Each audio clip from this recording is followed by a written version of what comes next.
Këngëtari e fituesi i Big Brother VIP Albania para 2 vitesh, Luiz Eli ka folur këtë mëngjes për jetën përtej skenës dhe karrierës, atë familjare. I pyetur nga moderatorja për marrëdhënien me vjehrën dhe rolin e tij si dhëndër, Luizi është përgjigjur me humor: "Nuk do të doja për lunën një dhëndër si vetja." Mëtej këngëtari shtoi se ai ndihet mirë nga vlerësimi që merr nga familja, por shtoi se askush nuk është perfekt. "Më jep shumë vlera kur më vlerësojnë, më bën të ndihem mirë, por të gjithë kemi problemet tona, s'është asnjëri perfekt", u shpreh ai. "Që kur jam bër baba, jam bër edhe trim. E di që luna më sheh dhe duhet të jem trim. Por kur Kiara i bie telefonit se që më kap një dridhur", shtoi ai me humor, duke theksuar kështu se ardhja në jetë e vajzës së tij e ka bërë më të fortë.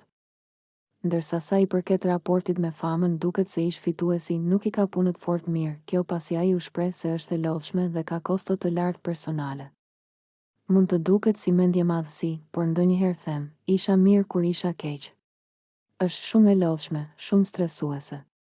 Dal nga studio, dua të ha një byrek, por njerëzit thonë, po ky ha një byrek. E kam të pamundur të ulem të pi kafe me një vajzë, sepse shumë njerëz thonë kush është ajo, fillojnë nëpër cepa lokalesh dhe është shumë e sikletshme", u shpreh fituesi i BBV.